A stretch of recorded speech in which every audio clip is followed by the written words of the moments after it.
Perkenalkan, nama saya Baga Dharma Sumada dari kelas TI 3I. Saya akan menjelaskan tentang apa itu data warehouse. Data warehouse adalah sistem yang berfungsi untuk mengumpulkan data dari berbagai sumber dalam satu organisasi untuk pelaporan dan analisis. Laporan dibuat dari query kompleks dalam data warehouse yang digunakan untuk membuat keputusan bisnis. Dalam istilah yang lebih komprehensif, ini merupakan pandangan gabungan dari repositori data fisik dan atau logis yang dikumpulkan dari berbagai sistem.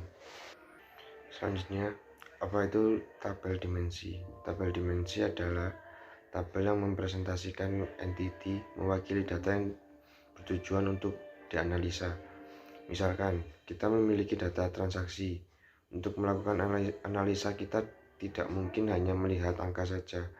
Kita perlu tahu dari mana transaksi tersebut berasal. Kita juga perlu tahu siapa pegawai yang menjual barang tersebut dan barang apa yang terjual.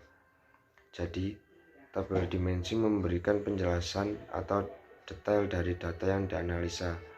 Tanpa detail ini, kita tidak mengetahui hal-hal penting seperti cabang mana yang paling merugikan dan mana cabang yang menguntungkan atau pegawai mana yang berhasil menjual barang paling banyak. Jadi, tabel dimensi adalah bagian yang penting dalam data warehouse atau data mart. Apa itu tabel fakta? Tabel fakta adalah tabel transaksi yang menjelaskan semua transaksi. Selain itu, data agregat atau pengelompokan seperti total penjualan berdasarkan tenaga penjualan, total penjualan berdasarkan cabang, atau jenis tabel seperti itu mungkin juga ada sebagai tabel fakta independen. Di sini saya memiliki contoh star skema. Bisa dilihat tabel yang ada di tengah layar disebut tabel fakta dan di sekitarnya adalah tabel dimensi. Perhatikan bahwa setiap dimensi langsung terhubung dengan tabel fakta. Hal ini memampukan dimensi memiliki sebuah join kepada tabel fakta.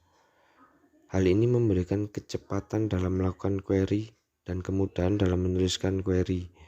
Memasukkan data yang kita miliki dan mengubah menjadi format star skema untuk business intelligence adalah hal yang sangat penting karena skema ini membantu untuk menyimpan dan memproses dalam jumlah sangat besar dan mudah. Kemudian dengan adanya bentuk star skema ini, kita bisa bayangkan bentuk query yang akan kita hasilkan pasti lebih sederhana daripada saat kita menggunakan bentuk database yang 4NF hingga BCNF. Dan yang terakhir, saya memiliki contoh Snowflake Schema.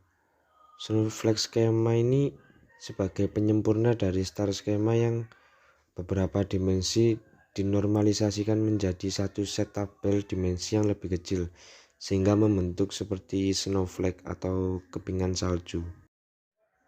Sekian penjelasan dari saya. Wassalamualaikum warahmatullahi wabarakatuh.